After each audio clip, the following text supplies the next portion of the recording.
Islam, all means are to be open and closed properly, according to Circle 7 in love, truth, peace, freedom, and justice. All rise and face the east for the Moorish American prayer.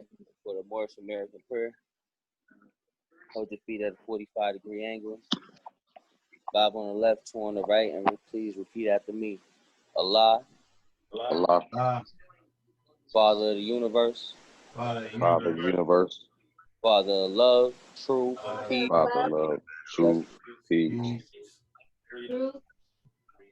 truth, peace, peace, freedom, freedom, freedom, and justice. and justice. Allah is my protector, Allah is my protector, my guide, my my God, God, and my salvation. and and my my salvation. salvation. By night and by day, By night, by day, through his holy prophet, with Through those his holy prophets, prophet, through Ali. through Allah. through Ali. Amen. Amen. Islam. Islam. Islam. Welcome to Sunday class, y'all. God is in the nation. Now, I'd like to announce that the meeting is open. I rise and give perfect praise and the highest praise to the Most High, Father God Allah, and honors to our divine prophet, Noble Jew Ali, for bringing us the divine creed and the nationality so that we may learn to love instead of hate. Honors to the forerunner, Marcus Mosiah Garvey, for preparing the way for our prophet. Honors to all the Arab sheiks and all the faithful Moors that make up the grand body of the Moorish divine and national movement. Honors to our first Supreme Grand Sheikh, appointed by the Prophet, Brother E. Miliel. Honors to the Supreme Grand Sheikh Emeritus, Brother David Belial. And honors to the current Supreme Grand Sheikh, Brother K. Dangerous L. And honors to the Grand Consul of the Moorish Science Temple of America. Islam, Islamism. Now, Lawson L., can you please read the divine constitution and bylaws? Islam. I rise and give praise to Allah, the Prophet, and all the Moors, known and unknown. Salvation. Allah, unity. The Moorish Science Temple of America, the divine constitution and bylaws. Act 1. The Grand Sheikh and the chairman of the Moorish Science Temple of America is empowered to make laws and enforce laws with the assistance of the Prophet and the grand body of the Moorish Science Temple of America. The assistant Grand Sheikh is to assist the Grand Sheikh in all affairs if he lives according to love, truth, peace, freedom, and justice. And it is known before the members of the Moorish Science Temple of America. Act 2. All meetings are to be opened and closed promptly according to the Circle 7 and love, truth, peace, freedom, and justice.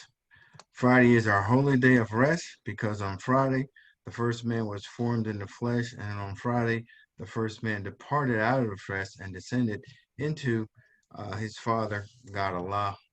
For that cause, Friday is the holy day for all Muslims all over the world. Act 6. Love, truth, peace, freedom, and justice must be proclaimed and practiced by all members of the Moorish Science Temple of America.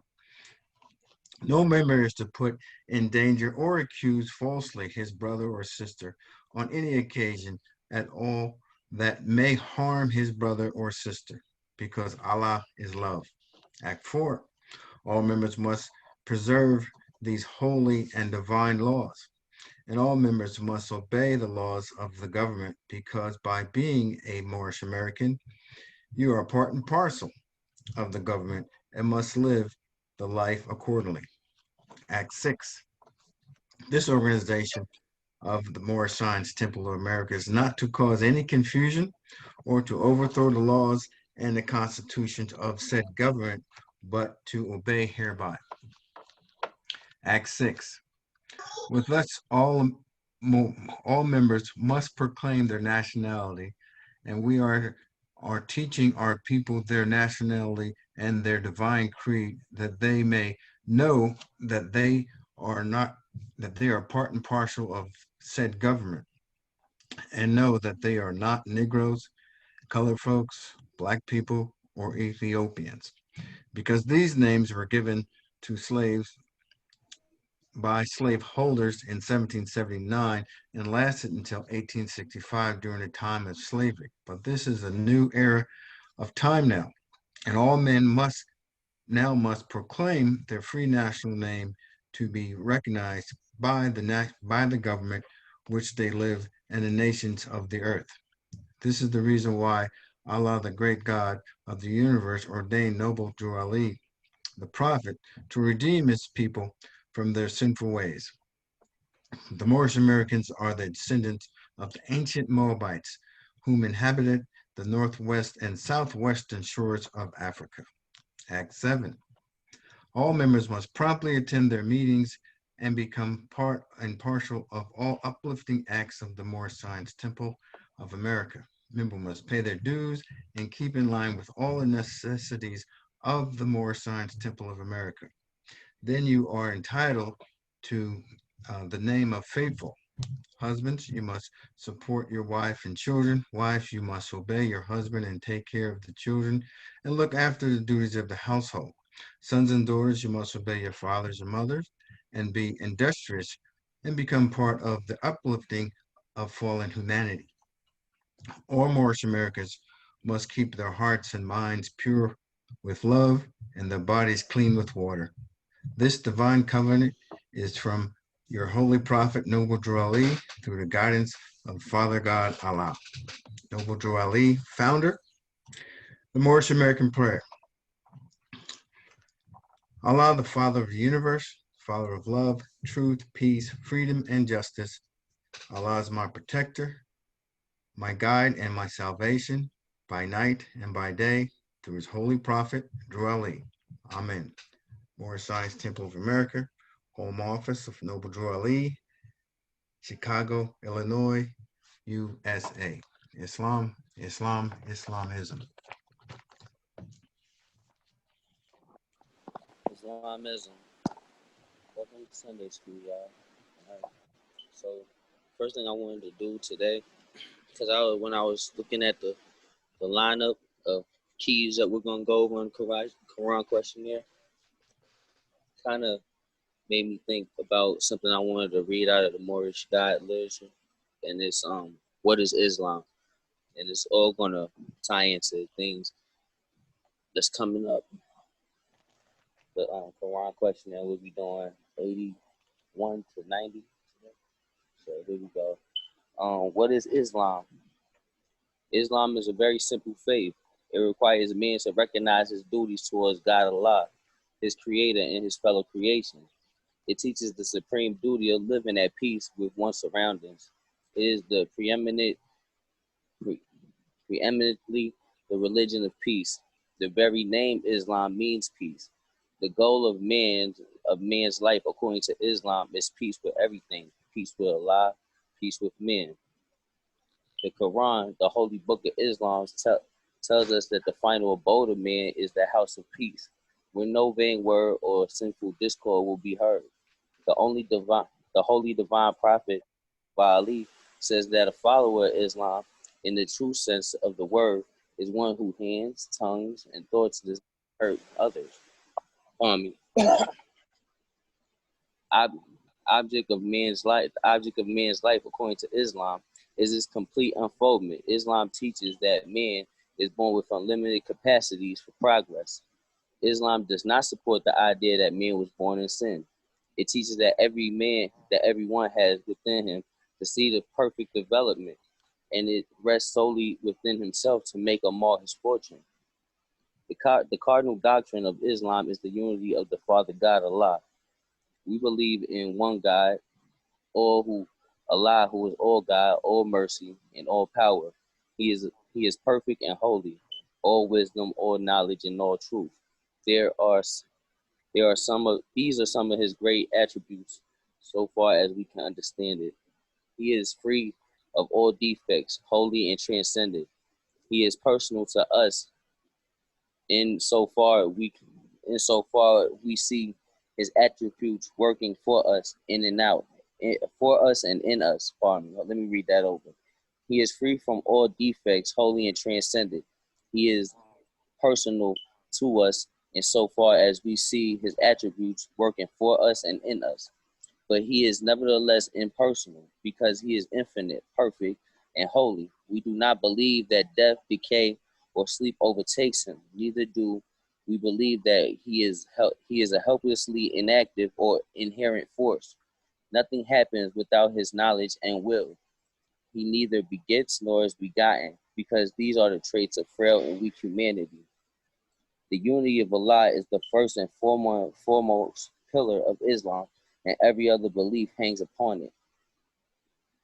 All right, so the reason I wanted to read that is we'll see as we get into the lesson today, as we break down the keys, is because basically this is how we coming in, this is how the Prophet is leading us into Islam with this way of thinking, mostly primarily on the oneness of Allah and our personal but impersonal relationship with the Creator. So that's what he's leading us in. And then, sometimes we see the foreign Arabs or people, people assuming that they know you because you say a lie, you say Islam. They think they know how to put you in the box. But understanding when we read what is Islam, this is a simple way on how we could break down, how we look at Islam, So that I looked at that, but it's something I had said last week or the week before about a person, a Sufi.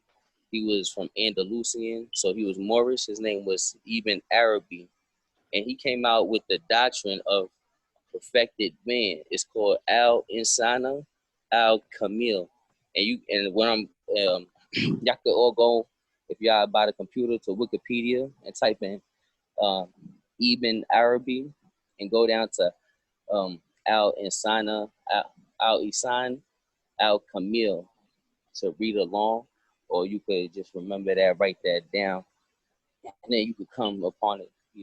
But I just wanted to read, and this is the doctrine of perfected man, which is similar to how we look at Islam. And I just wanted to read this little excerpt from Wikipedia because it all ties into the very first key question there. But I wanted to get everybody's mind kind of focused on where I'm going with it. Does anybody have any questions? Am I going too fast or anything? Islam, brother. What is the name again? I wanted to write it down. The name of the person who came out with the doctrine Islam. of perfect Islam is named Ibn IBN, right? Arabi, Arabi.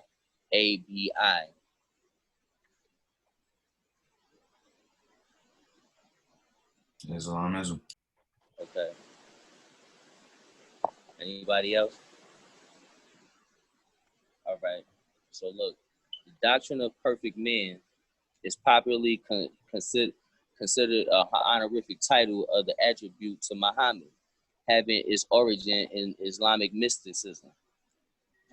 Although the concept's origin is controversial and disputed, Araby may be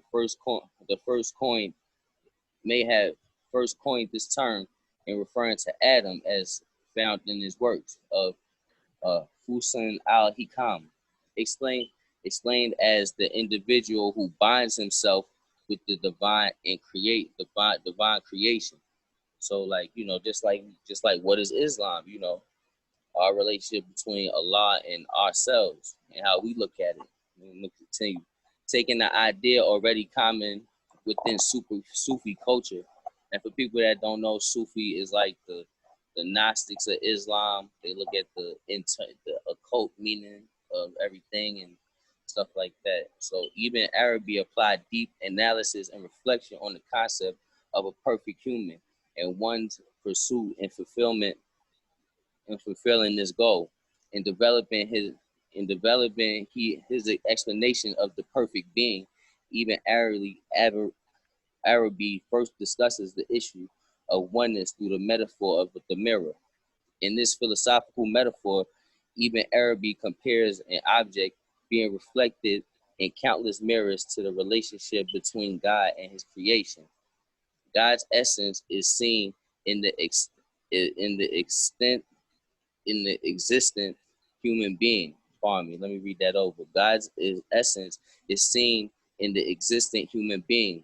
as God is the object and human being, as God is the object and the human being, the mirror, meaning two things. That since humans are mere reflections of God, that there can be no distinction or separation between the two. And without God, the creation would be non-existent. So, like what it says on what is Islam, we have to look at the relationship between man and Allah, and having peace. And having peace with man and Allah, that's oneness. We believe in oneness of Allah. He's perfect, he doesn't sleep. So, and we're just Allah's reflection, you know. So let me keep on going.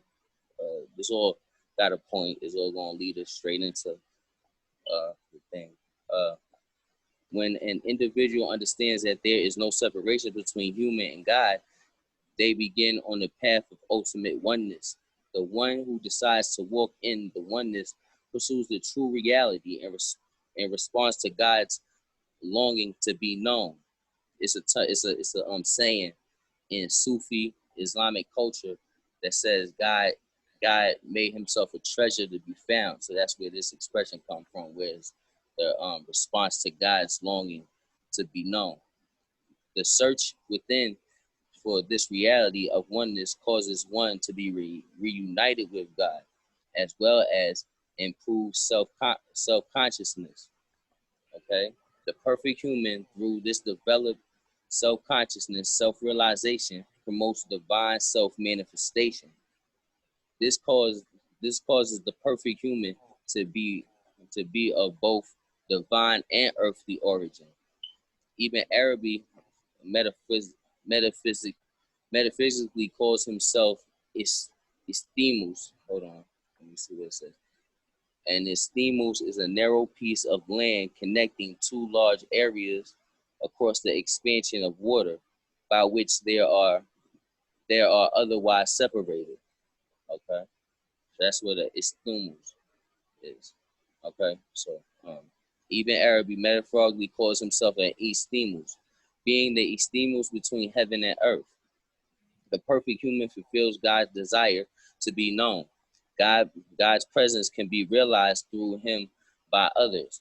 Even Arabic expresses that through self-manifestation, one acquires divine knowledge, which he calls the primordial spirit of Muhammad and all of his perfection. And even Arabic details that the perfect human is of the cosmos to the divine and conveys the divine spirit to the cosmos. So basically the spirit within yourself, communicating between you and God. That's the spirit within yourself. But notice how I'm gonna read this, what I really want y'all to pay attention, because it's gonna lead us into the keys. Even Arabic expresses that through self-manifestation, one acquires divine knowledge, which he calls the primordial spirit of Muhammad and all its perfection. Okay, keep that in mind. All right, that's the main thing, because it's gonna lead us into the next. Even Arabic details the perfect human. Okay, I read that already. Pardon me. Even Arabic further explains the perfect man concept by using at least 22 different descriptions in various aspects when considering the logos. And the logos is a Greek word, I believe, an esoteric word for it's a word that means the word. And you know how they say John 1:1, in the beginning was the word, and the word was with him. So this is what he's saying. If I'm losing you, don't feel free to cut me off or tell me to slow down, or we don't understand you, whatever. He contemplated the logos, or universal man, as a meditation between the individual human and the divine essence. Even Arabic believes Muhammad to be the primary perfect man who exemplifies the mortality of God. Even Arabic regarded the first entity brought into existence was the reality or essence of Muhammad. I'm not going Al Hakika Al Muhammadiyah. That's the language or whatever. That which and Hakika that means truth. So I know Hak means truth. Just not doing my study. Um, Muhammad is the essence of Muhammad. Let me back up. Even regards the entity thought brought into existence was the reality or essence of Muhammad, master of all creations and primal role of human beings to emulate. Even Arabic believes that God's attribute and names are manifested in this world with the most complete and perfect display of these divine attributes and names seen in Muhammad.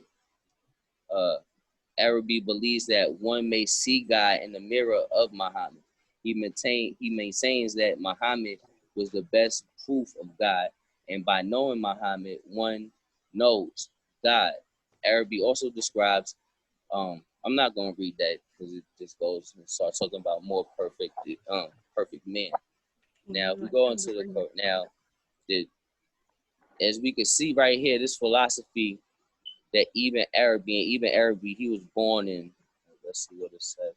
It says 1165, and he was Arab. It says he was an Arab Andalusian Muslim scholar, mystic, poet, etc. Um, born in this time. So like the prophet isn't giving us new wine and old wineskins.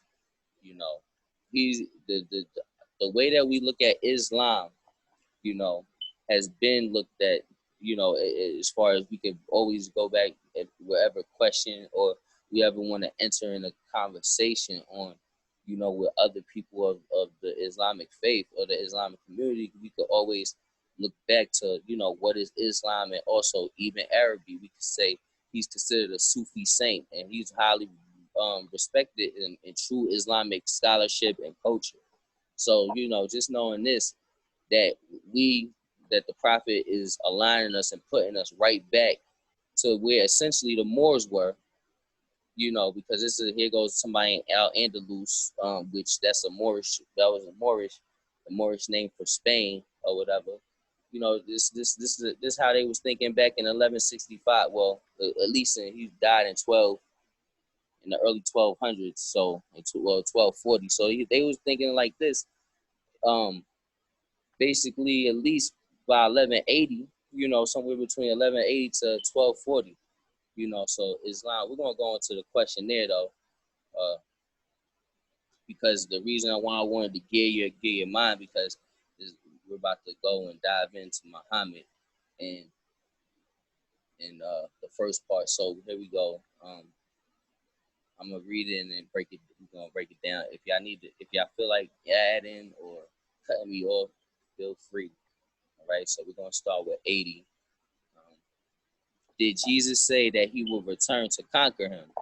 Because if y'all remember last Sunday, we was talking about Satan or whatever, and the answer is yes. So that's pretty like straightforward.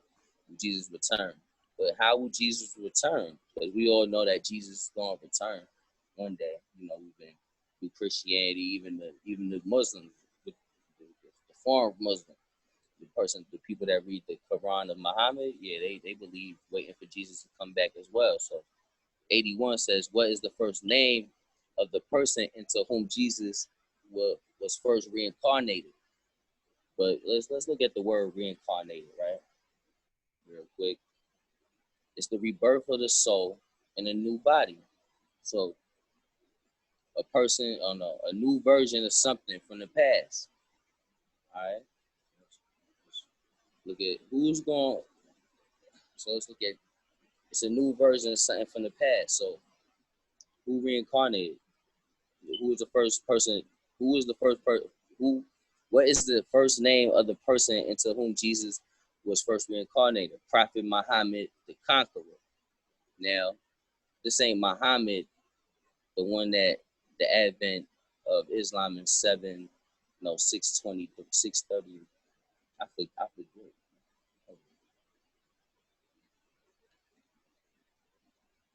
I forgot when Muhammad came into Islam. It was in the 600s. But this is we're talking about a different Muhammad, Muhammad the Conqueror, which would be Mehmed the Conqueror, Mehmed the Second, commonly known as Mehmed the Conqueror. the Ottoman, the Turk, and the Prophet already instructed us that the Turks are the true defenders of Islam. So this is the Muhammad we're talking about. We're talking, and then you can look it up. Everything I'm looking up is basically on Wikipedia. You can look it up yourself or whatever. So that's the Muhammad we're talking about. We're not talking about the Prophet Muhammad, peace be upon him. You know, but why aren't we talking about Muhammad, the Muhammad Abdullah, Ibn Abdullah, my peace be upon him, the messenger of Rasul?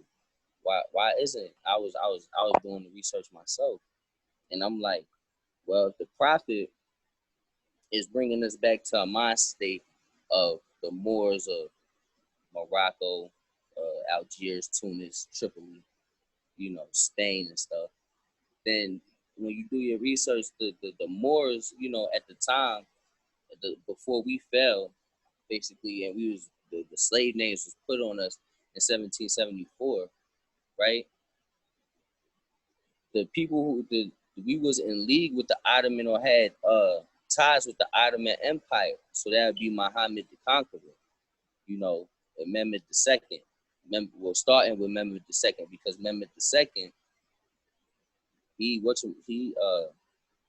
cut the head off the great Satan. As we go down to the next, as we go down to 82, was Satan to be bound then? Satan was bound in part. 83. When was the head of Satan taken off? 1453. By whom? Muhammad. So we just gonna stop right here. So all right here from 81 to 84, the prophet's trying to bring our awareness to something.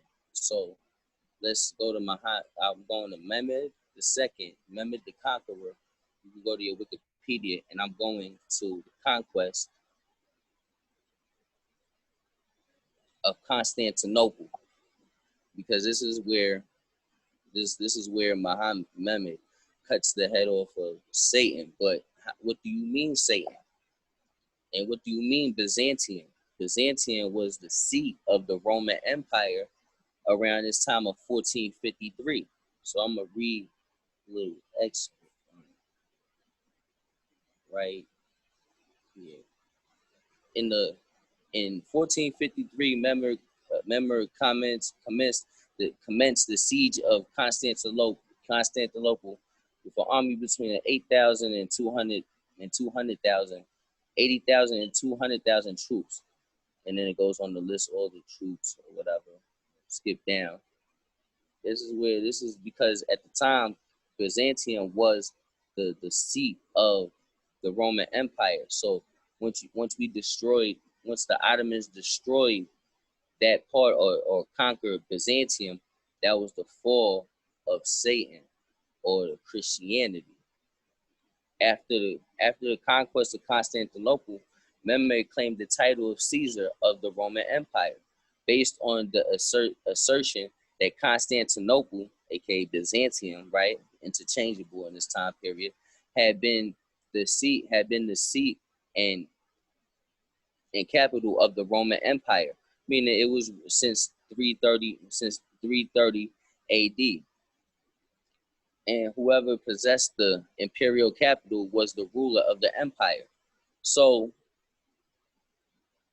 when we understand that, just that little tidbit of fact, right, we understand this key right here of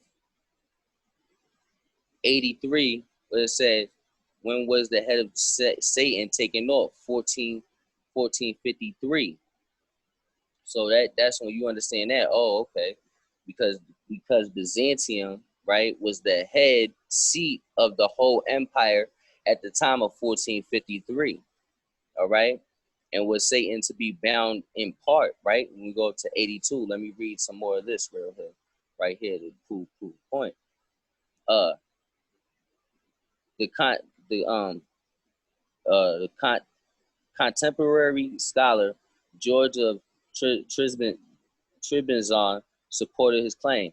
The claim was not recognized by the Catholic Church, and most of it, if not all, Western Europe, but was recognized by the Eastern Orthodox Church. Okay. All right. So now when we go back to the key, we understand this is why that the Western Roman Empire was still free. You was still, it was only bound in part. His head was taken off, and the Western Romans was bound. You know, they really couldn't do much after around 1453. But later, then after that, a couple years later, then the 1491, we get kicked out of Granada. So that comes in. That comes right there. But then by whom it says Muhammad to end it all up. When we go back to what I read about Ibn Arabi's concept on how he looked at Muhammad, or how he even rather looked at himself, right? I wanted to, it came to me where it says Ibn Arabi metaphorically called himself the Isthmus, right? Is a narrow piece of land connecting two large areas across expansion of water that which may be otherwise separated, right?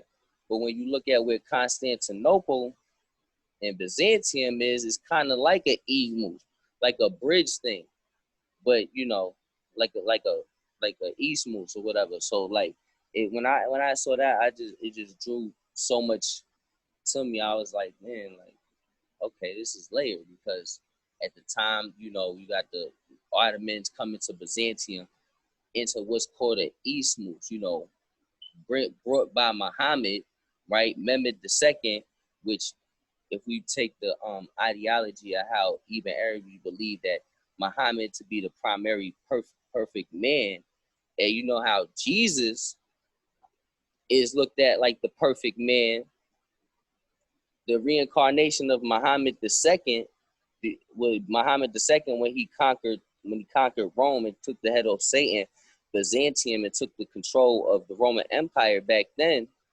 You would understand. Now we understand the reincarnation of Jesus because Muhammad at the time taking Muhammad II is Islam. Muhammad II is the Muhammad II is the perfect embodiment, taking it back to Jesus. So now we understand when it says has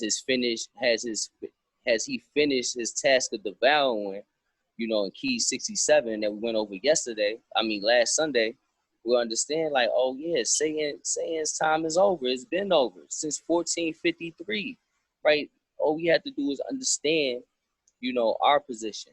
Islam is. Does anybody have any questions? Am I making sense to anybody or not making sense? Islam. Going back to what you was talking about. First, I rise and give thanks and praise to Allah. Thank you, and thank you to all you Moors in attendance. Going back on the Ibn Arabi, how you were saying based on like divine connection and the cosmic realm, things of that nature. Like it all has its, like we all have our own purpose, like our divine purpose, you know, divinely, you know what I mean? Allah prepared everything for us to, you know, kind of learn from, you know, just to build. And, you know, it all works perfectly because, you know, it's in Allah's hands. You know, we don't have any control about, you know, the things that happen, but we all have a chance to kind of be a Jesus in that retrospect. Islam. Islam, you're right. We all have a like Jesus said, what I do now, other people will come and do greater works. You know, so like and Jesus, he our cousin. We through the roof. He our cousin. So like, you know, that's what it is. But also Jesus is a spirit, you know, is a spirit of perfected man, you know, a spirit of love. Allah manifested in flesh. You know what I mean? So Jesus represents justice, not to cut you off. Islam. No. Islam. Jesus represents justice. Islam. So look, when Prophet Muhammad came, the conqueror, Mehmed II, in 1453, and cut the head off Satan, that was Jesus manifested justice. So Jesus reincarnated, you know, he'll probably reincarnate again because the energy of Jesus, the spirit of Allah is justice. The peace of society depends on justice. You know, Islam. So like, yeah, you're right. Islam You know what I mean? is So plain made manifest. Everything is possible. And it's like, yeah, he put that that energy back in. You know, like the energy never left. Like it was probably a Jesus way in 300 BC or whatever. You know what I mean? But that spirit never left. Like he was talking about, yeah, like how divinely Jesus Christ, or he was able to be that Jesus at the time, but he was only noticed because history. I guess history was recording things at that time. Islam. Islam, Islam. So yeah, definitely. I definitely agree with you. But these five questions for the questionnaire, right? This is how this and what I read as far as what is Islam and understanding the philosophy of the doctrine of perfected man that we teach here at the Moorish Science Temple. But if we could, for for the larger Islamic community, to understand Ibn Arabi, right, and how to be like, well, our prophet teaches us just like Ibn Arabi taught his followers. And we look at everything the same way. You know how he look at, you can't deny us from being Islamic just because we don't pray 5 times like y'all do, and we don't say Islamic words, and we're not fascinated, and our women can be right by our side when we praise Allah. Like we got, this is the distinction. We're not the Eastern Arab. We looking at Islam differently. But the way that we look at it is the core foundation of Islam. So like just understanding that, and also understanding a lot of times Arabs want to keep it a religious thing. When we talk Islam, Islam is not only a religion, but it's a way of life as far as the whole state. We're Islamic State, the Moorish Science Temple of America, theosophic constitutional monarchy that's Islamic. So when we understand that, it's like, man, we gotta have certain foundations, because we don't want to be led astray and be under somebody else's vine and fig tree on the way that they look at Allah, because we have our own identity and we look at Allah like this. And yes, the Prophet Muhammad was the last prophet, not the last prophet, but the last messenger, meaning there could only be, there's no God but Allah. That's simple. That's what the message was. It's one God, and start your nation around the idea of one God, and love, truth, peace, freedom, justice, and charity. That's the message of Muhammad. And that's what we do here, and we act that message out here, being Muslims, being Moorish American Muslims. We understand that part. We also understand that there was other Sufi masters, there's other prophets that came with other jobs, and messages from Allah, like Prophet Muhammad, when he did what no other person did before him. He took out the Christian state, the people, the same Roman Christian state that crucified Jesus and founded it, because he took out Byzantium. And Byzantium founded the Nicene Creed in 323 BC. And then at 330, as I just read, they became the principal head state of the whole entire Roman, you know, empire at the time that we speaking of. So this is how we also got to look at Islam. Not only, the Prophet Muhammad and his family, and Aisha and Khadijah and Fatima and Ali and the Abbot. No, also the Ottoman Empire, because the Ottoman Empire just fell in 1914. 1 year prior to 1914, the Prophet was reestablishing our connection as being Moorish, and the so-called Barbary states, and over here in America. So that we had to also understand that before the Arabians and the Wahhabis came, most of the jurisdiction of Islam and Eastern Christianity was under the Ottomans, so it was all Islam, and we got to understand Islam from this perspective, because our perspective is unique and distinct from anybody else's perspective or anybody else's historical experience in Islam. So, I just want to, move on to the next one. Unless anybody want to talk about any of the other keys that I talk about, we're gonna move on, right? Islam. Islam says. Islam. I rise, give perfect praise to Allah, honors to His Prophet Noble Drali, honors to all you Moors in attendance. I just wanted to add a little bit. You're doing a great job, brother. You teaching Islam, praise Allah. Um, I just want to on key 82 when it says, "Was Satan to be bound then?" And I just want to go in a little bit.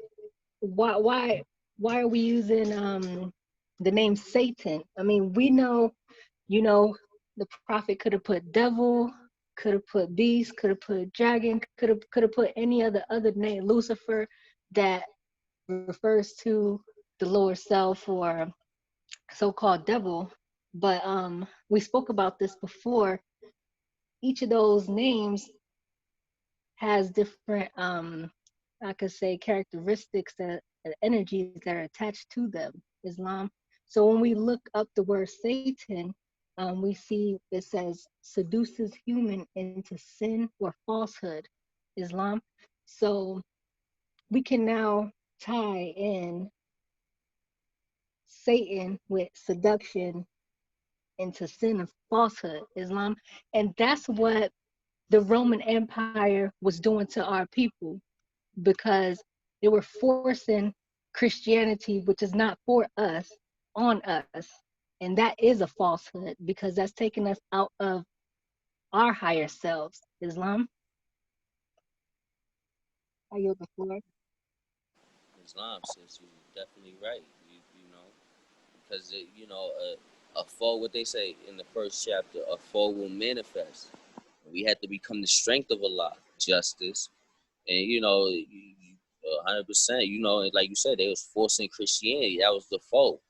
You know, and we strive or jihad in the way of Allah. You know, and when we go to the spiritual, we understand the greater jihad is within self, right? Because man himself is the only devil, beast, Satan, Lucifer, and dragon he got a face, right?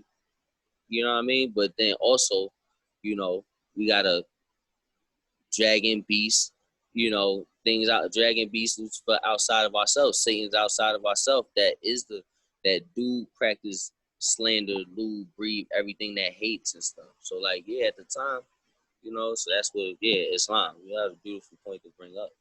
Islam. Islam is Islam. Piggybacking off of that, if I'm not mistaken, not to try to bring in any confusion or anything, a lot of relation to like Satan is like Saturn, and Greek mythology goes into all of astrology and stuff. Saturn represents like the lower chakra, or Mercury is like the lower chakra or something like that. I don't know if you might build off of that. Saturn represents the root chakra, depending on what thing you're talking about. Yeah, it represents the root chakra. Yeah. Okay, so yeah. And it's funny that you bring up Greek mythology, and I'm glad you did that. We really vibing today because I got something in store when we get down to 90 for that. But if nobody, anything else, peace. Off that Saturn part. Saturn is also the judge of the was it solar systems? Is that the right term? I want to say it's not the universe, but yeah. Like astrology, I know Saturn deals with restrictive energy. So like you said, the judge, whereas Jupiter on the opposite is the giving energy, right? You get your gifts, your talents from Jupiter. You get your schedule, your restrictions, what you can't do with Saturn. When we look at the astrological things, the astro. So yeah, it's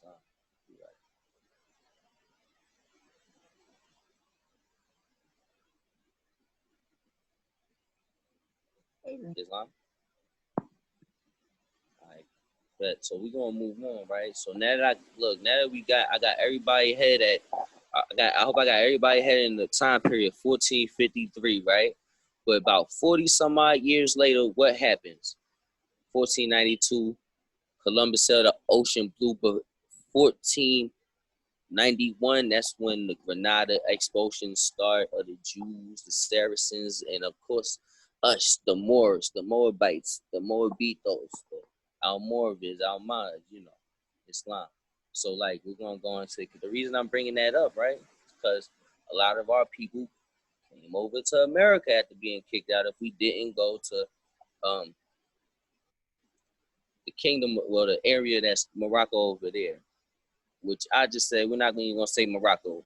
If we ain't go back to Fez or Marrakesh, we came over here or other various places, right? We was over here, right? Now name some of the marks that were put upon the Moors of northwestern by the European nations of the. Pardon me, let me say that over. Name some of the marks that were put upon the Moors of the northwest by the European nations in 1774. Negro, black, colored, and Ethiopian. All right. So we all know that this is the reason why we're here. Because we're not Negro, colored, and black. Ethiopians, no ABC, not African American, blind, shine, spook, brethren, none of that, right? All right, so we're gonna go and we're gonna break down. First, let's break down more, right? Because we're gonna break down all of these, but let's break down what's more, right? So when you go to Wikipedia for yourself, right? You type in Moors, right? Now, Moors, it says, was the Muslim inhabitants of the Maghreb. Now, when you look up Maghreb, it's going to say the Maghreb, also known as Northwest Africa, Arab Maghreb, and Barbary, right? And we're going to talk about that word Barbary, right? Is a sub-region of North Africa that is effectively a western part of the Arab world and is predominantly Muslim. The region includes Algiers, Libya, Morocco, Mauritania, Tunis. Hold on, it's more. I'm click on there. You guys real quick, because there's some things that needs to be said. So I could give you a geographical location of where Moors, right? When talking about the continent of Africa, so you could know yourself, because the mastermind could find himself on the globe and in time. The region includes Algeria, Libya, Mauritania, right? Which is parts of West Africa, Morocco, Tunis, with, hold on, let's skip down, right? It says parts of the Western Sahara. Hold on. It was a part or another one I was reading that included Mali and other parts. Okay, right? This region was called the Barbary Coast or the Barbary States, right? Understanding that part, right? Okay, here we go. The Maghreb region, together with small parts of Mali, the Niger, right? Egypt, and the Spanish Canary Islands, right? That was all considered the Maghreb. And if you go look and you click on Maghreb when you're on Wikipedia, it'll show your geographic and it says Northwest. So the prophet, in all his wisdom, and not having the internet in the early 1900s, gave us, our identity, so we can at least locate, a location and not be misknown in Africans, right? Now, as we go down, if you go down, it's going to say etymology, right? So now we're about to do the etymology of the word. And the reason I thought about this, because I thought about our good elder James Smalls, Professor Smalls, and how I felt disrespected when he said Moor is just a name, right, that the Greeks, call black people. Moor just means black people. Okay, we're gonna shut all that down, right? We're gonna be smart about it, right? During the classical period, right? So now I'm just giving you a time period in history that you can go research yourself, right? During the classical period, the Romans interacted with, and later, before it says etymology, right? Right? And it says further information, Maury people and Mauritania, right? And we understand that Mauritania is Northwest Africa. We just read it because it's part of the Maghreb, right? Now I'm gonna read the article, right?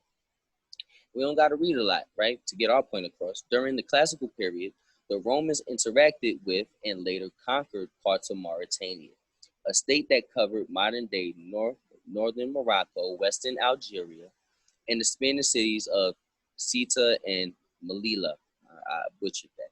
The Berber tribes of the regions was noted in the classics as Mari, which was subsequently rendered as Moors in English and later related variations in other European languages. So you know, like how you got the Moor with the E on it, then you got the more like this, right? So Mari, right? And the funny thing is, they got, when you look at it, it's a Greek word next to it, Mari. So if how can more mean black when I'm gonna show you later that in Greek has a word for black, right? So as we continue, Maury is recorded as the native name by Strabo. Hold on, let me wait for this to look up. Strabo is hold on. I apologize. I just want to get a point. Strabo is a Greek.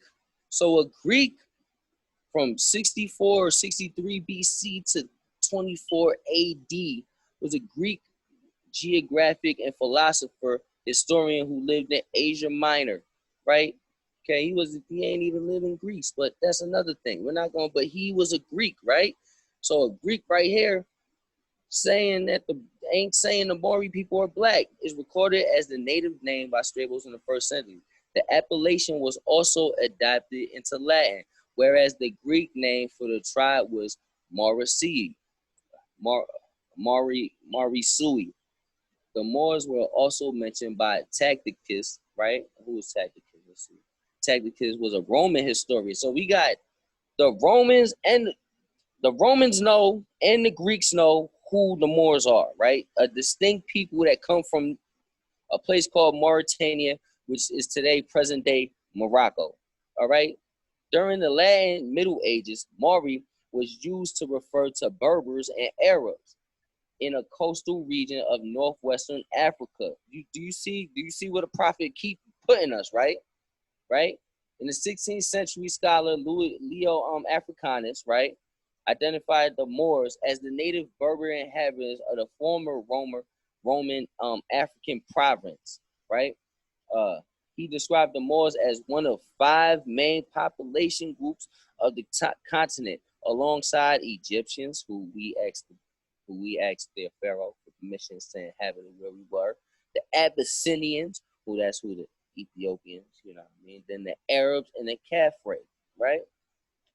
Hold on. I'm just gonna so, and then you could go and look, and then it gets you in more notable more. That's why I found even Arabic, and then it got notable more. So in the same one that we at, when you look up, you'll get a whole bunch of more information. Now we got a pretty understanding of who the Moors were, right? Let's just touch on this Arabic, this word Berber real quick, because I want y'all to, because a lot of times we be like, oh, the Berber and Moors interchangeable. But just like Negro, the word Berber is a misnomer. Berbers or Amazigh. So the Berbers, right, were called the Amazigh, right? That's the real name of the right? So look, where did the name, let's go down here to name, because I want y'all to know something. The term Berber originates from the Greek barbaros, meaning barbarian, right? And a barbarian is somebody who's like beast-like and Satan. So they've been changing our name. It wasn't just a practice, you feel me, that started with the European nations as far as 1774. They've been calling us the Berbers, right? Which leads in misnomers to take, because the Berbers, a barbarian, where did barbarian come from? Look, and then hold on, let me read this. Earlier, it was applied by the Romans specifically to their northern hostile neighbors of Germania, modern Germany, and the Celts, Iberians, so like the Iberian Peninsula and Al-Andalus. So that's probably how we got the name after we kicked the Vandals out. Gauls, the Gauls, right? That Gauls means French, right? The Goths, that's the people we kicked out, right? And the Thracians, right? Everything I'm saying you can read for yourself on Wikipedia, right? Among the oldest writings, the Berbers appear. So my whole thing is the word Berber. So when you see here in the Barbary states and stuff, that's still them playing us. So when you know what I mean, so we gotta also keep that Berber word like no, we're Moorish. If you can't pronounce that, say Amazigh. If you can't pronounce that, more like you know what I mean. This is how we gotta, because we always gotta remember who we are whenever it comes to dealing with people that's not us. Right. So like that. So now that I broke that down, we're at 85, right? And we understand Negro, Black, and colored. So now we're gonna go to 86, right? And I already, so as a Negro, that's a name given to a river in West Africa by the Moors because it contains black water. And my bad, I just looked at the time. I'm gonna try to speed this up. I know it's Sunday and stuff, right? So Negro, I looked up because Sister Douglas L and Brother Douglas L brought this to our attention, right? The Negro, the Rio Negro, right? The Rio Negro, right, which is the Negro River, right, is in Guani, as it is known, upper part and its largest left tributary of tribute is the largest left tributary river, the largest black water river in the world, right? And the Negro is a river that was named by the Moors. So when I went down to history, I wanted to see what was really good with that, right? So the river was named by a Spanish explorer named Francisco de Orellana or Orellana Palma, who first came upon it in 1541. By the mid 17th century, the Jesuits had settled along its banks in the midst of the numerous tribes of the Mani, the Arab, the Aryok, and the Truma Indians. After 1700s, slaving along the river was common, and Native American population was greatly diminished after the contact with the Eurasian diseases or whatever. Now, I was like, man. So it says the Moors. It was named by the. It contains a Negro name given to the river of West Africa by Moors, right? Because it contained black water. So I went to that. I was like, oh, okay. The dude, right? When you go break who Francisco is, all right, let's read it. Was a Spanish explorer and conquistador. Oh, okay. So we understand that the conquistadors was the people that was killing off the Moors. So when we go back right, yeah, because a lot of our Moors, helped the conquistadors, because they had no choice. It was probably done by the sword, and you know what I mean. So that's when I did my research. I was like, oh, man. Y'all guys feel what I'm saying? That's just one way to look at what this key right here. We all know Negro or Negro is Spanish for the word black, right? Which leads us into the next key, all right? Because Negro means black. But we understand that in 85, we understand that in key 85, in 1774, that we started being called Negroes, black, colors, and Ethiopians. But prior to that, that was a practice, right? That was when they said we wasn't the Mari people or the Moorish people. We was the Berbers, the barbarians, the beast of burden. You know what I mean? So we gotta understand that. So we're gonna go to 87. What is meant by the word black? Black according to science means death. Okay. Let's see. Let's put that to the test, y'all.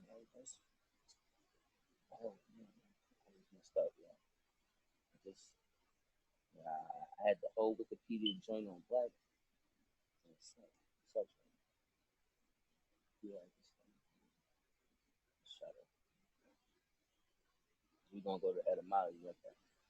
Allah, Allah is the greatest. He got us right back to where we need to get our point. Because we don't gotta read a lot to get our point across, right? Let's go to etymology. We're saying black means death according to science, right? The word black comes from, but besides this, etymology is a science.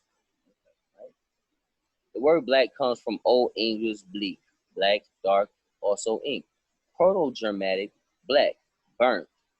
From the Proto-Indo-European, bleak, to burn, gleam, shine, flash. From base, bleh, to shine. related to Old Saxon, black, ink. Okay, y'all heard anything living?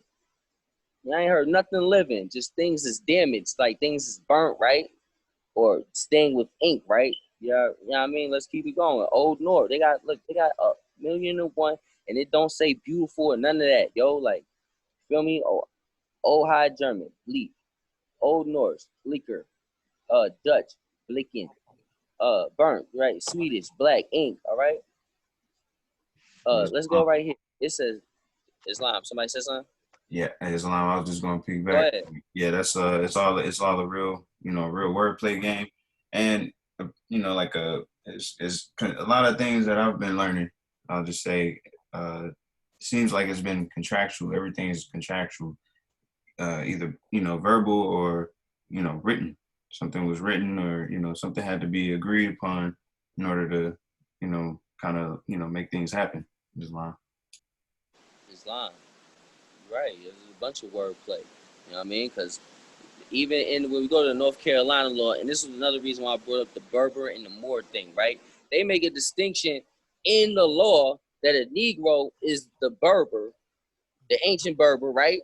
But the Moor isn't. So that right there, that's the wordplay right there. If go back to when Lloyd, if y'all can see on y'all know what I'm talking about, the Negro law of South Carolina. In the section 4, it clearly says Berber is a Negro, right? But we see that Negro is a word of art. You know what I mean? But Moor, right? It's just like Berber, a word of art. His name is something that's not truly what it is. So then you apply the black, Negro, color. They've been doing this. You know what I mean? Since ancient Rome, they we're gonna call them.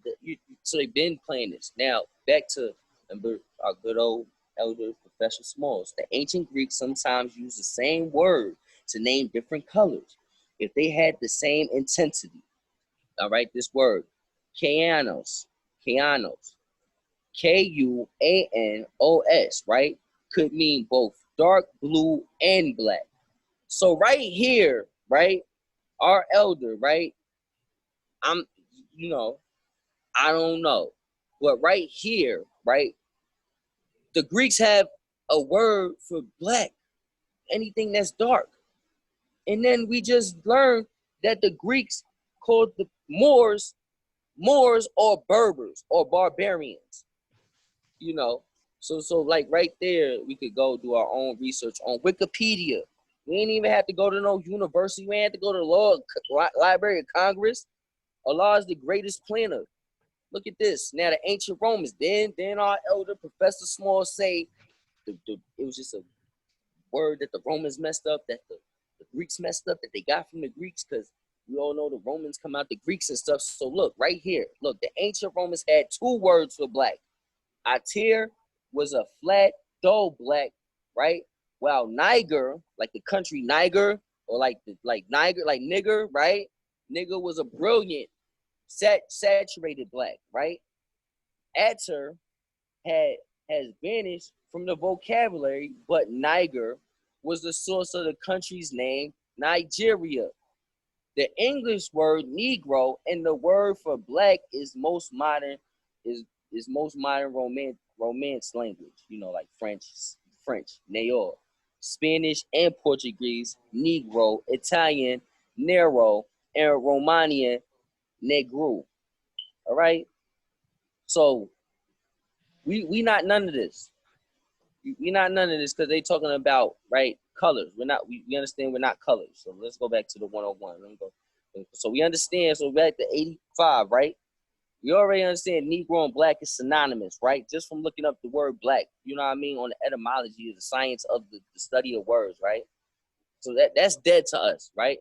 On top of, anything that's black, like, in nature that's not dealing with, I don't know, soil, right? That's dead. You know what I mean? Like, so like, this is where the prophet was putting us, right? Right? So let's go into the word. What does it mean by the word color? What does the word color mean, right?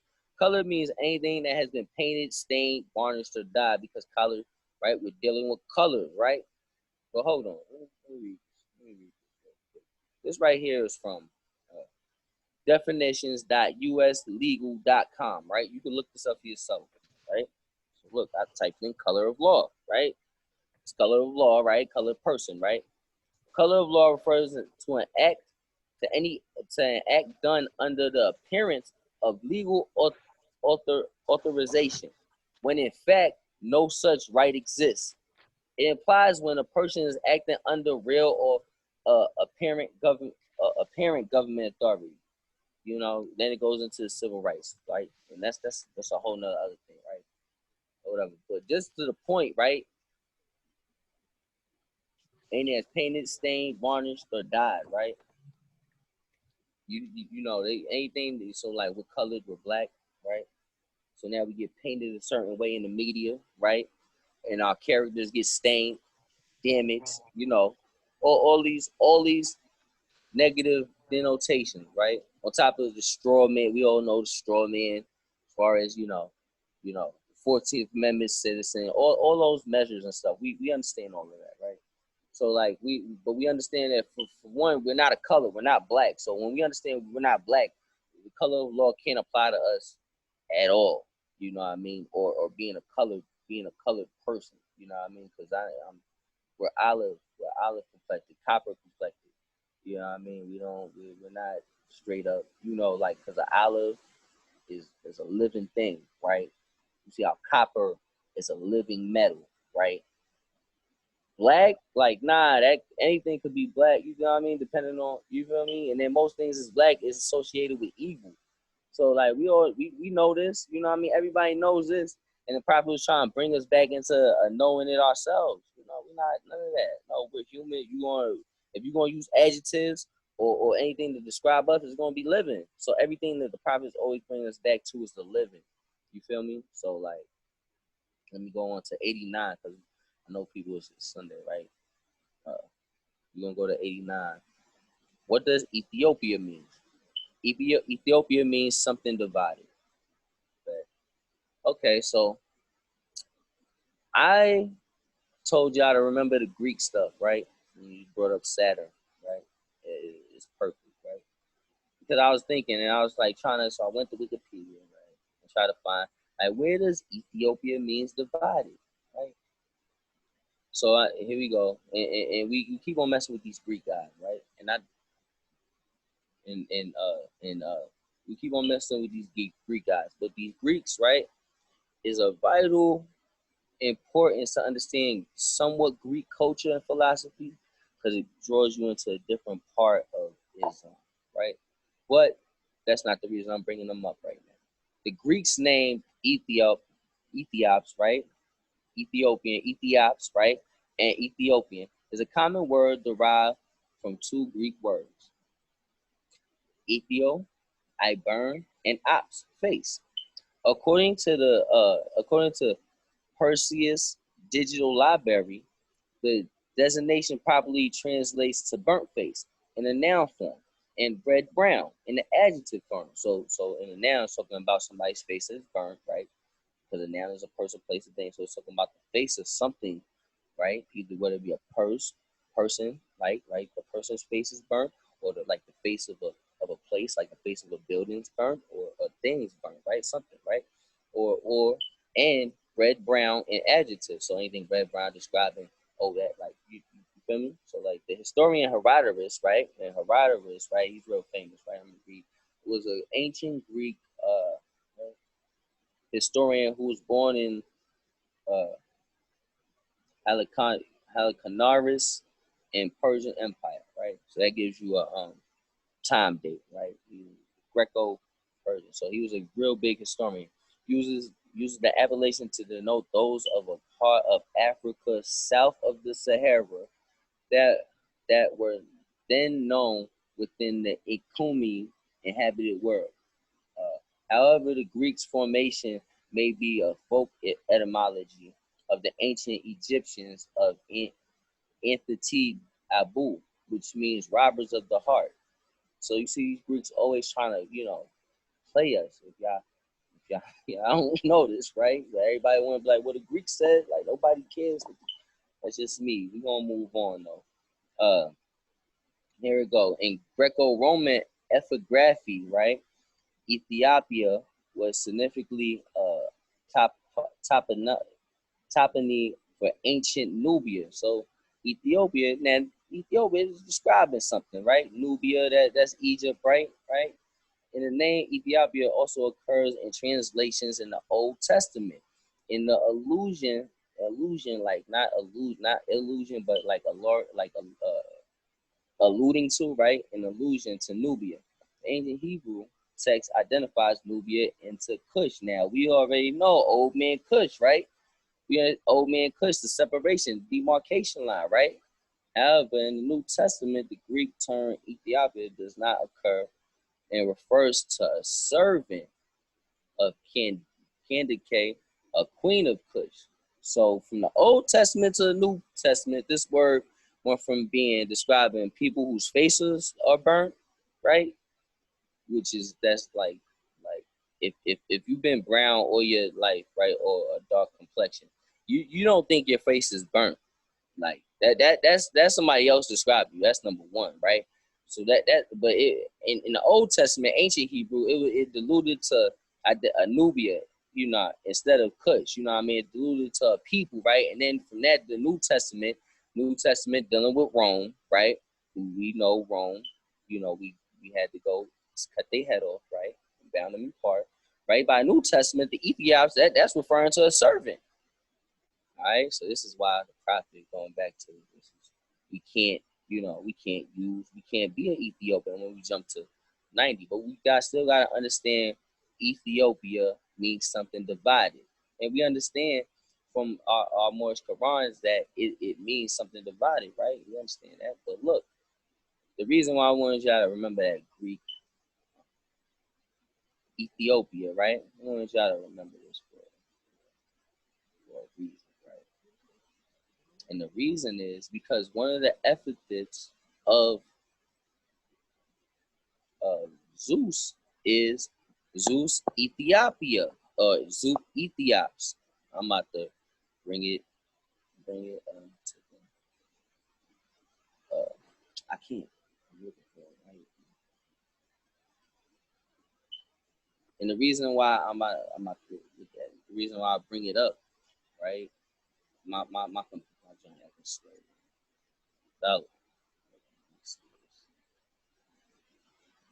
I apologize, y'all.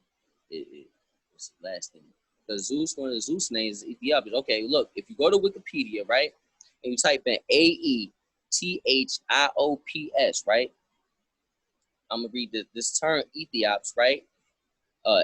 Ethiops, or Ethiopia are archaic words for dark-skinned person from Ethiopia. They may also refer to people of Ethiopia, black people in ancient Roman history. Ethiopia, an ancient term for parts of Africa, right? So right there, it is an ancient term for parts of Africa. So that right there, it don't mean the whole Africa. It means a divided part of Africa. Then we break down. We go down. It's also a son of the Greek god, Hephaestus, right? He's not important. Then we got Zeus Ethiops, an epithet of the Greek god Zeus, right? Okay, boom. So like as we go, now we understand that part, right? Y'all stay with me.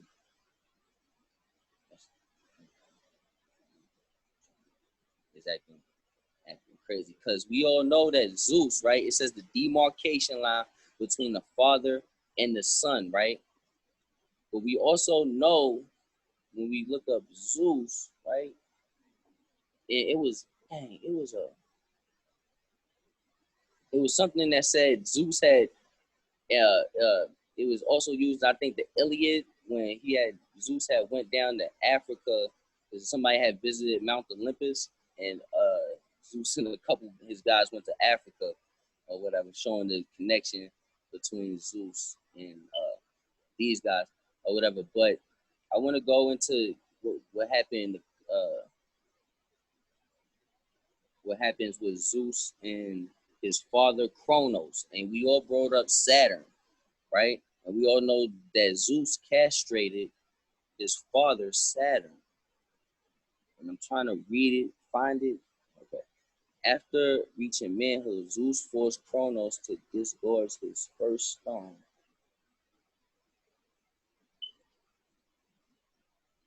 Hold on.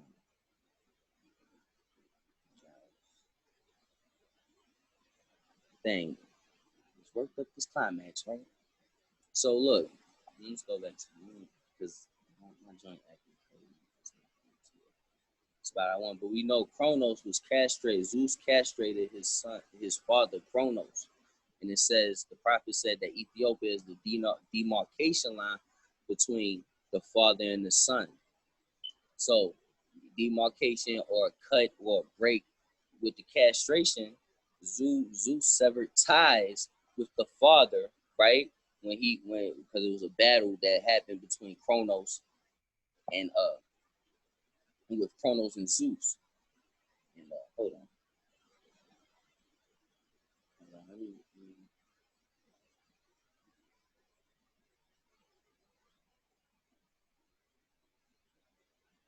All right, that's the measure I was bringing to it because right my computer messed up. The thing I was trying to build on was not. But yeah, like that's what I was trying to build on basically that Zeus he castrated or decapitated his father, and separated from him and then bound him to the Caucasus Mountains or whatever. The Caucasus Mountains is somewhere around Turkey, you know what I mean? So like it all comes full circle when we really add it up. So what does Ethiopian mean? Ethiopia means something divided. And we all know that Ethiopia, right?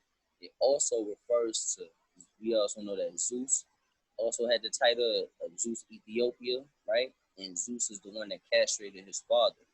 You know what I mean? So there we go. We could always remember, what you mean by Ethiopia is the demarcation, it's the separation. It means something divided.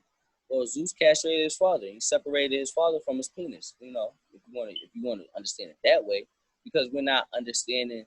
I believe that the prophet is not having us understand things in the way he's bringing it from an ancient perspective. Does anybody else have anything to add to that measure that could better probably answer a little better?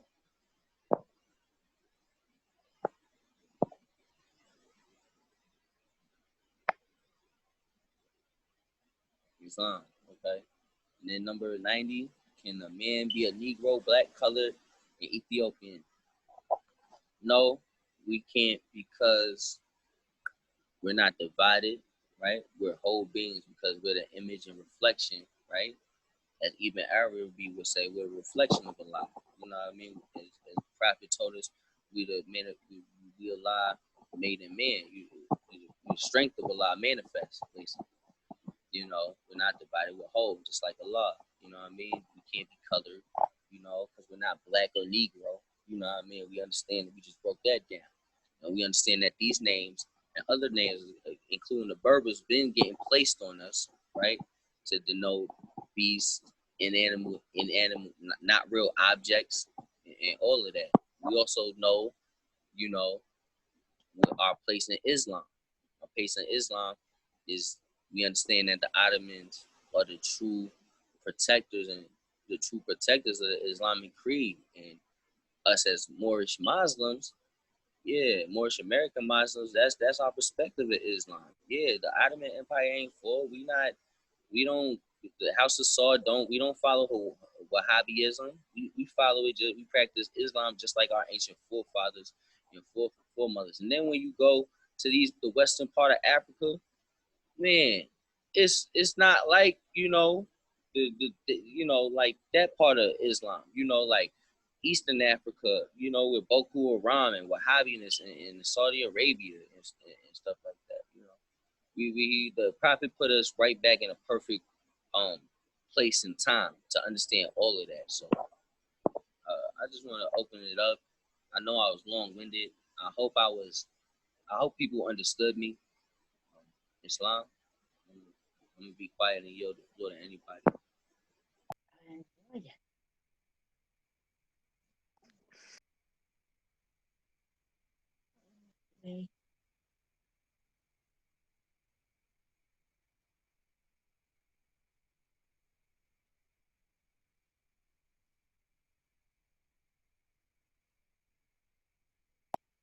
All right, Islam. It's late. I went over. I tried to make it prompt, but I was building. apologize.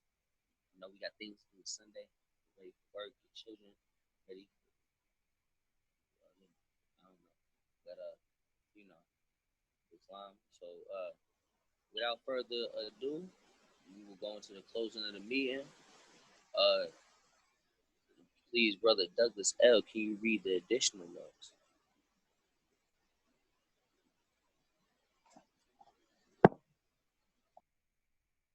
All right, Islam, I rise and give praise to everything Moorish. Thank you, Brother Jackson Bay. Did a great job. Before read the additional laws, real quick, just want to show the monthly report and get you and Sister Douglas L to sign off on it. Hang on.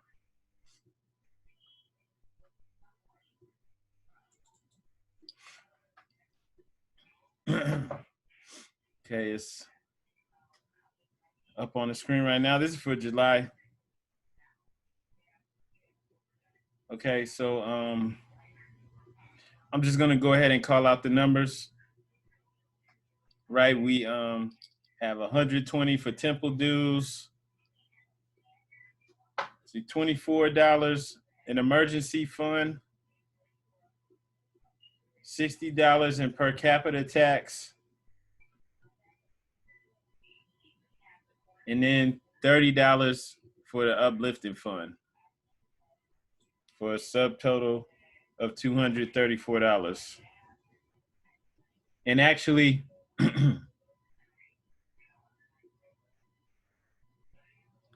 Brother Kobe,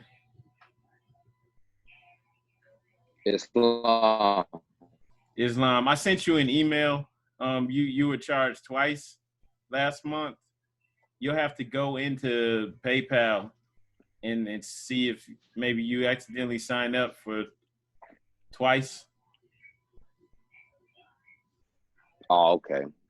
They're basically saying, did you want to maybe cancel the subscription payments and just have that go towards next month, or do you want to get something like one of the affidavits, like the baptismal record? Yeah, I actually like to. Or I think the other one was a religious reversion. Hang on, you're breaking up real bad. I actually would like to get like a. Can you say that again? You want to get the buttons?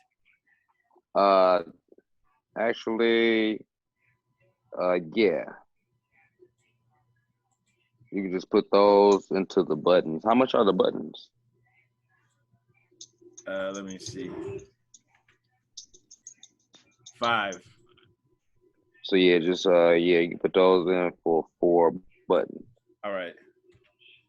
Islam. Okay. Islam. All right, perfect. So okay, we have a total 234. That's with the member dues, emergency fund, per capita tax, and uplifting fund. And then we have 4 buttons for a total of $20. And that's going to bring the gross income to $254.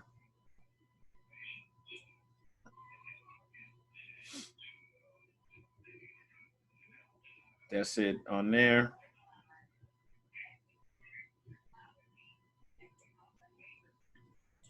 Okay, we have five Sunday school meetings, 6 holy day meetings, and 6 business meetings. Brother Jackson Bay, do you agree to this? Islam, I agree. Islam, Sister Douglas L. Islam. All right, Islam. Okay, thank you. I'm gonna go ahead and read the additional laws.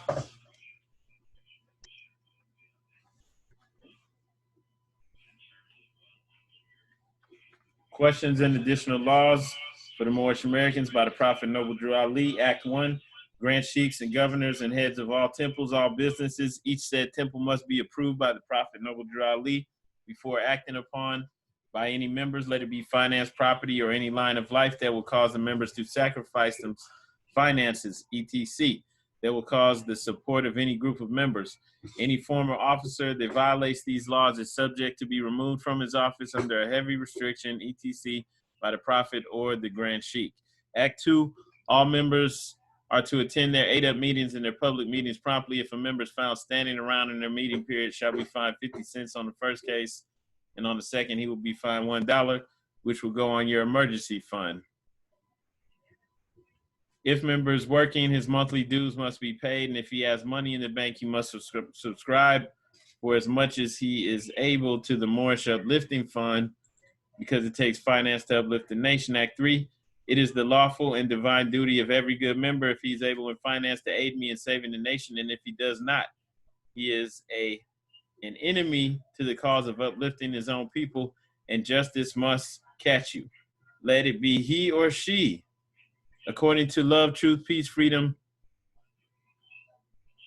and justice, as I have the power invested in my hands, and I will have to enforce the law in order to save the nation.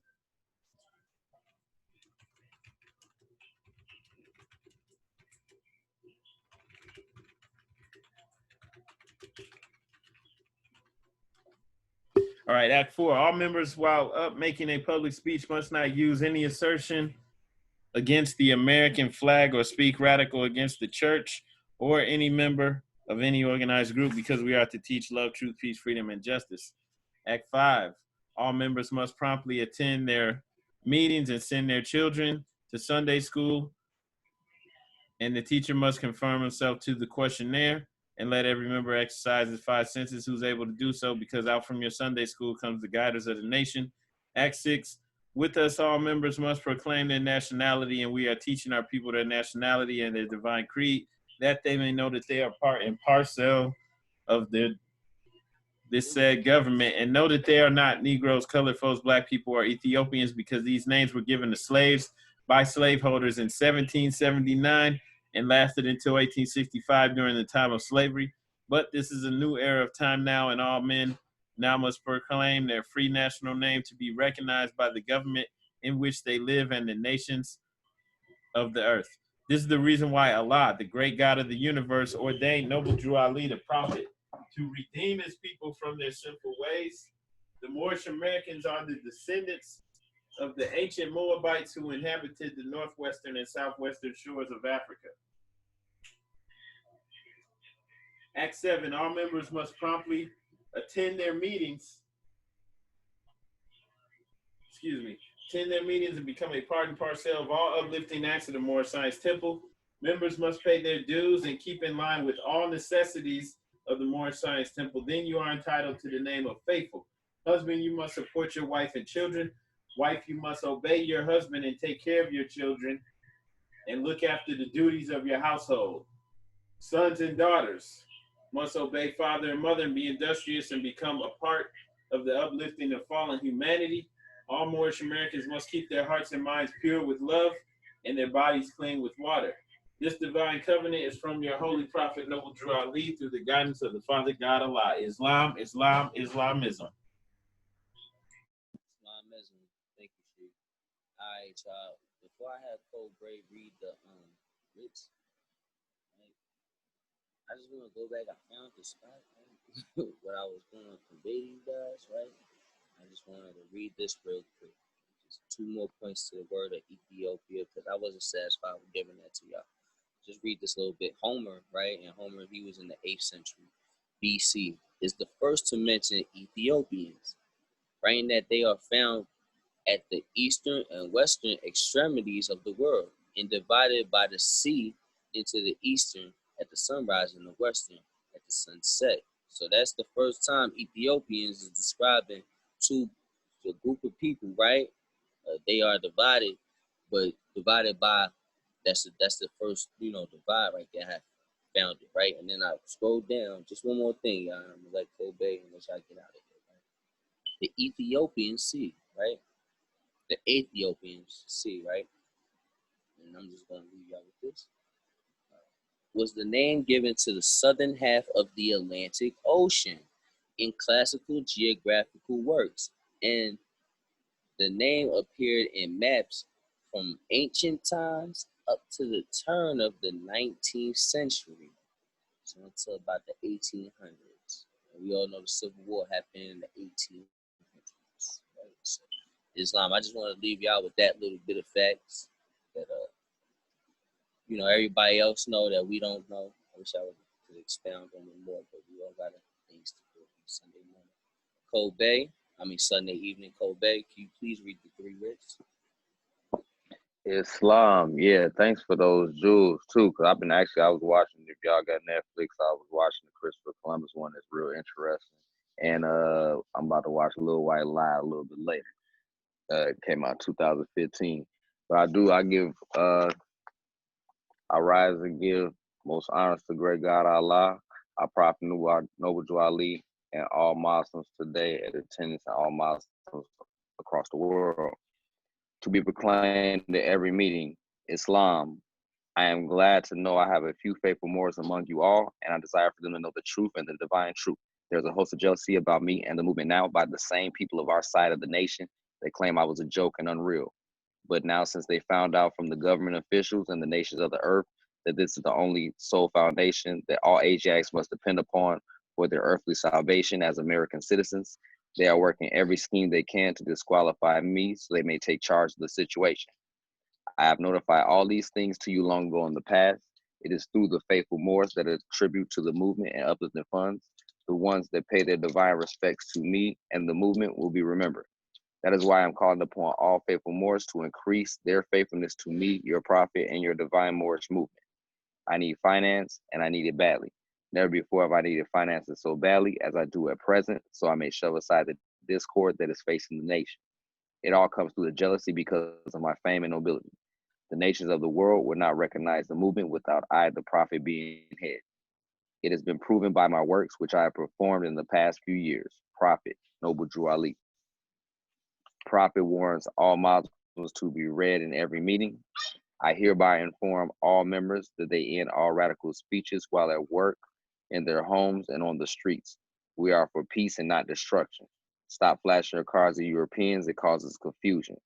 Remember, your card is for your salvation. Failure to obey these orders will be of severe consequence. We are for love, truth, peace, freedom, and justice. And when these principles are violated, justice must then take its course. Any member or group of members who hold malicious feelings towards the temple or the prophet or violate the divine covenant of the Moorish movement will receive their rewards from Allah for their unjust deeds. All true Moors will and must obey the law laid down to them by their prophet. If they lose confidence in their prophet, they should turn in their card and button, cease wearing their turban and fez, and return to the state where I, the prophet, found you. This is a holy and divine movement founded by the prophet Noble Drew Ali and the prophet. If the prophet is not right, the temple is not right. The prophet, therefore, is sending out the divine plea to all Moorish Americans that they do their part in protecting the prophet and the temple. This is an everlasting movement founded by the prophet through the will of Allah to redeem his people from their sinful ways. Peace, Noble Drew Ali. To the members of the Moorish Science Temple of America, Islam. This instruction is from your prophet, Noble Drew Ali. Be faithful unto your forefather divine and national creed, that you will be blessed for your good deeds that you sow in the flesh. Allah is the one that judges the world, and his judgment is on now, but the weak can comprehend it not. The end of times are drawing near, so says Allah to his divine prophet, I, Noble Drew Ali, and that is why many hearts have turned to stone. Many have eyes to see, but cannot see, ears to hear, but cannot hear, least they will be confounded of their sins. These are the trying hours now, dear Moors, and every evil spirit is moving, and they're trying every weak mind to overthrow and drag out the true foundation that has been laid, and to cause confusion in the minds of the ones that do believe. But if you have the true love of Allah and the spirit of your forefathers, you fear not what you hear or see, but will sacrifice the utmost of your very life to protect your movement and your prophet. Watch your enemies, dear Moors. Your enemies are the ones that speak against your prophet and ridicule him to the very lowest, and the ones that speak against your divine and national principle of your temples, excuse me, of your that speak against your divine and national principles of your temples. Act accordingly, and Allah will bless you for your good work. Peace. Your divine prophet, Noble Jew Ali. Islam, Islam, Islamism.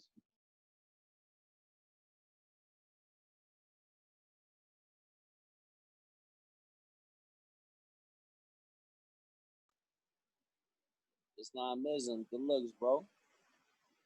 You want to say your last Islamism? Kind of got cut off. Islamism. Yeah, I don't know if my phone's fading on off. I do apologize. Yeah, no doubt. That's what's up. Spirit is felt. So Islam, y'all, yo, I appreciate y'all. Appreciate y'all letting me host.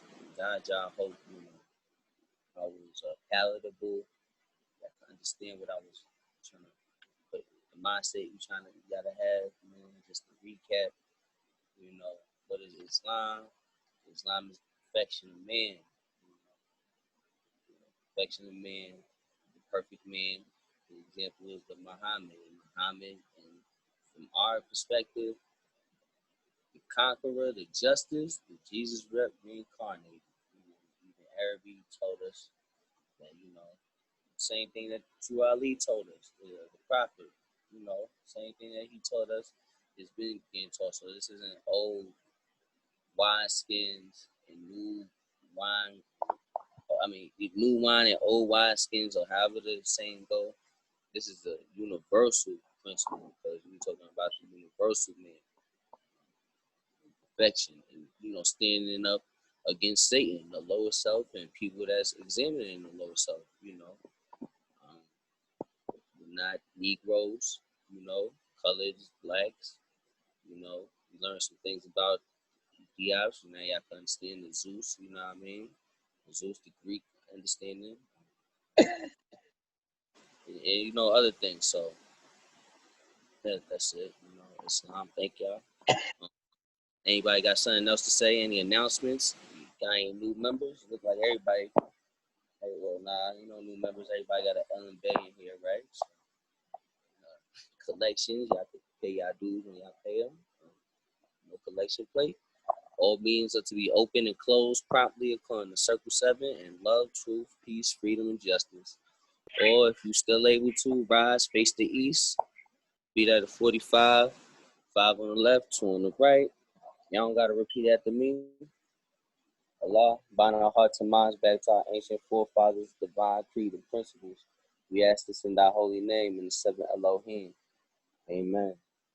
Islam, Islam, Islamism. Happy Sunday, Muslims. Peace and love, Muslim. Great job.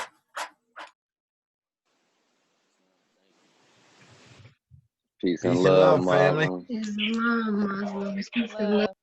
Great Excellent class. message. Great class. Jackson Day. I did want to let you Moors know that we're also on a grand body call that just started around 8:15. So we doing a lot of juggling over here to get all the information together. But I want to know, for all the Moors that's on the line, to I sent people messages. Can you please answer those questions for me? Also, I want to know how many Moors in attendance is registered for the convention. How many has actually registered? Islam, what you mean by register? You gotta, because in I my mean, mind, I sent in your registration fees. like the 50 for the additive chamber, Islam. like for the additive chamber and for the. No. Just for convention. Just for the registration for convention. The 50. I mean, it should be 40 if you do it before, but if you wait, it'll be 50. Islam, I was gonna get my money at the door because we don't know how.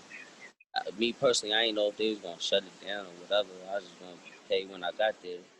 First, Islam, what they're saying right now is they need everyone to register before the 20th because they need a head count because they're getting catering done. So they need to know how many people is going to be fed, and also how many because we have to do social distancing. So we need to know how we're gonna space everything out so that there's enough space between everybody, and all the protocols and guidelines that has to be followed.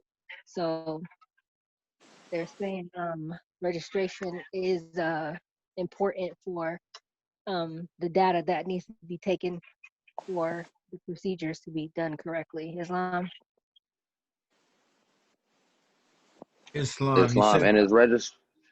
I'll go ahead more. oh, you're saying the money needs to be directly sent by the 20th, correct? Islam for registration. For registration. Okay. Also, I believe, oh yeah, I asked, are you and Sister Kim going to be staying in a hotel, or are you guys going to be staying in another location? I already have the reservations for the hotel. Islam, are you guys staying the whole week? That's the plan, yes. It's 5 days, correct? Correct, Islam. So Lost and L staying the whole week, and they already got their hotel. I'm waiting. Islam, anybody else? Islam. Yeah, Islam. I'm definitely. We're doing the hotel, but with the registration, would it be just me? Does my daughter have to pay for registration, or how does That's a that good work? question. Do children need to register?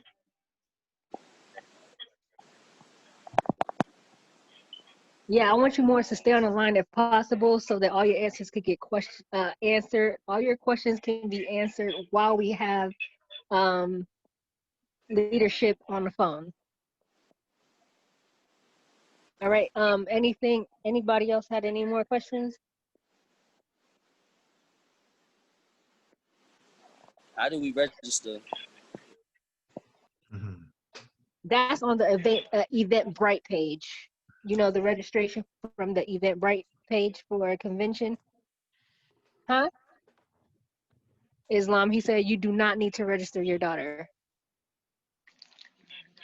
Okay, thanks, Islam. Registration is only for the members and adults. It's really for members. Hold on, let me. Registration for members. Registration for everybody who wants to come. Over the age 18. Okay, Islam. Any adults. So where's can you send us the Eventbrite link again? I know you probably did. You send this in an email? An email? No, it was sent on everything. You can go on the messenger. You know the flyer with the last convention. It's a picture, all of us in it, sitting down, standing up, holding the flags. It's like bluish. The flyer looks blue with the picture of the members. Can I find it on my email? You should be able to find on your email if you go on the messenger, the group messenger on Facebook. I just sent that last week. Okay, cool.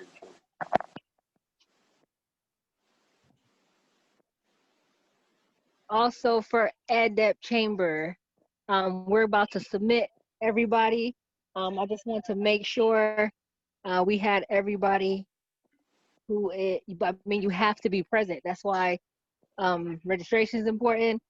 And also, you need to make sure you're going to be there. You can't go through the ADEP Chamber if you're not there.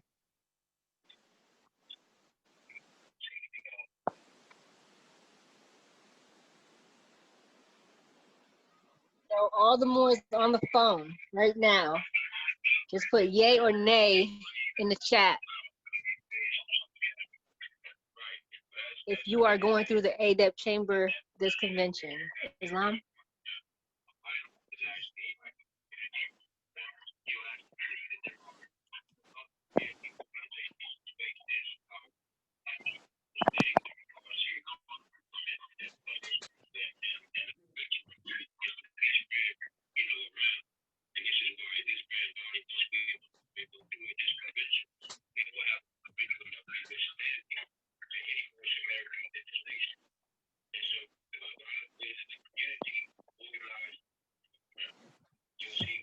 Islam.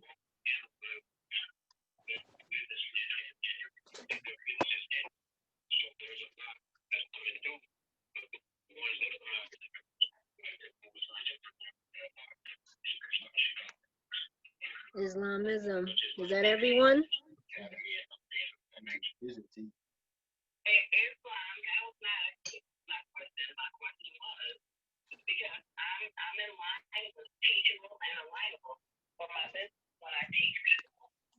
Is that everybody?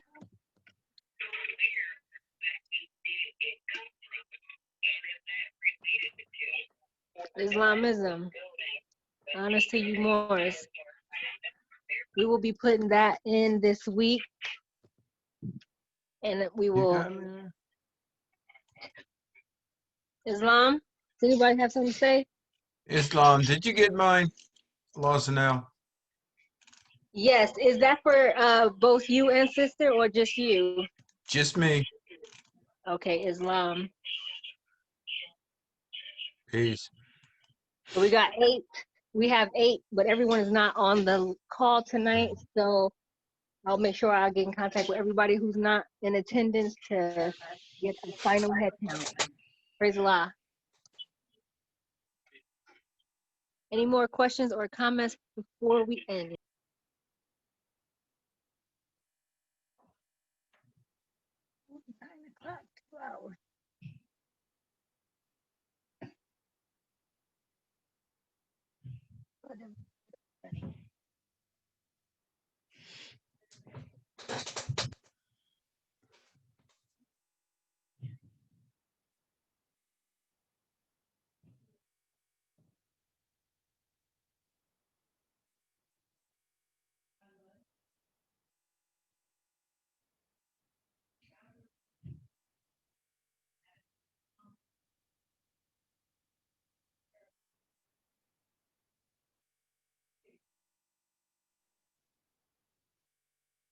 Islamism.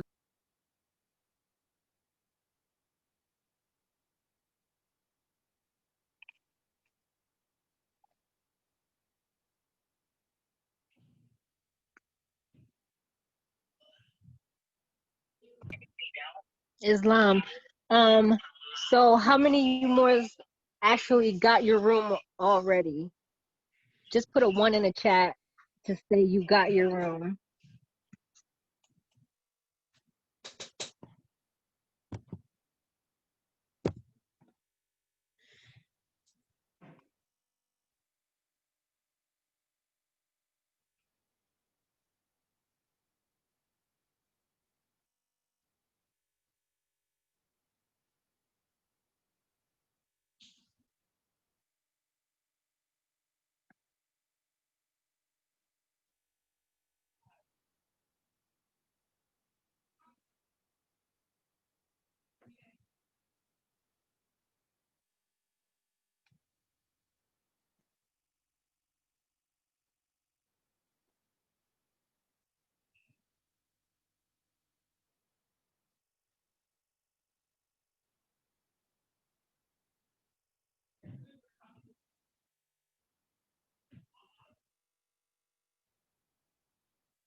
Islam.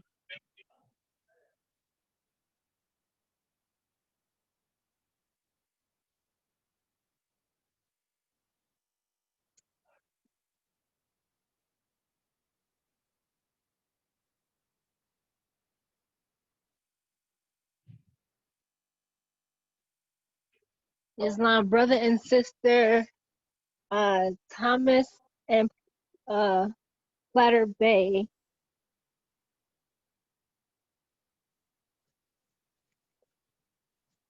Islam, are they still on the call?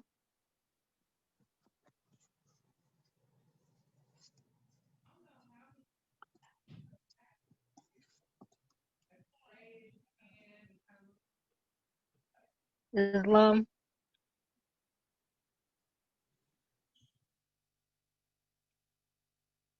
We'll have to call those more after the call. I think I still see them, but I don't hear them.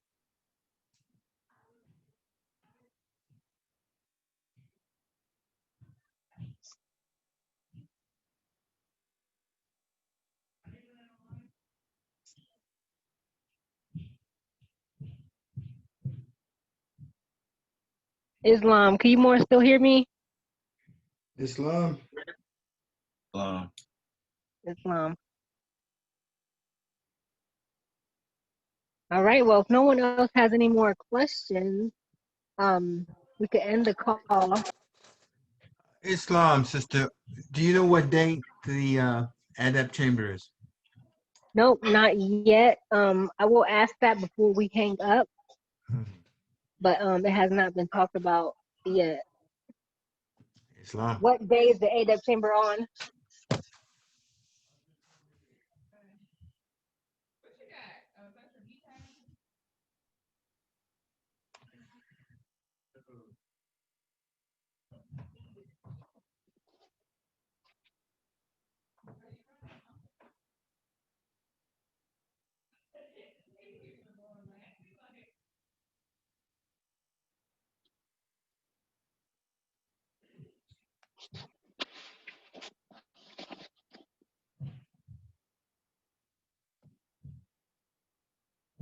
All right, Islam Moors. I'll just update you about the ADEP chamber later in by text.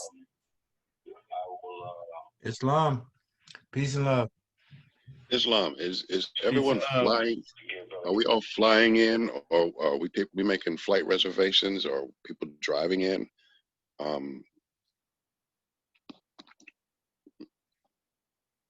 We all checking in on the same day. Me and Jackson Bear trying to do some carpooling. Talk about that. Yeah, and that's it's reserved for the 15th. So Islam. Yeah, Islam. Me and Sister Douglas Sell are driving in. Islam, I'm driving in on the 15th. I think we're driving in as well. Islam.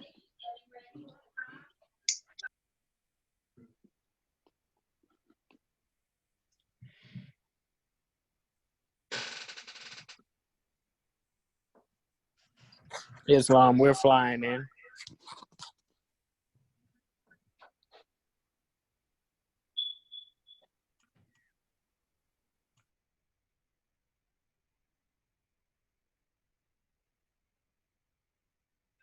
Islam.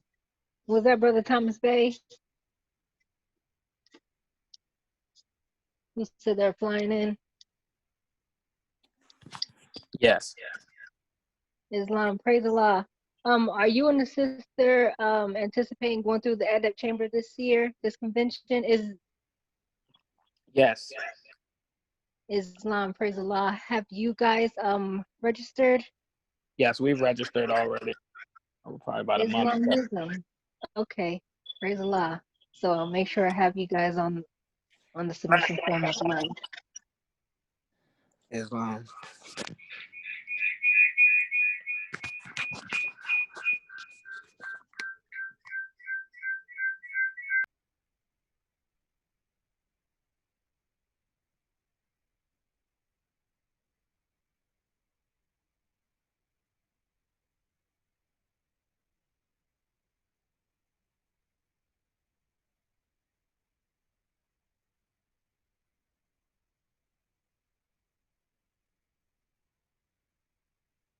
Peace.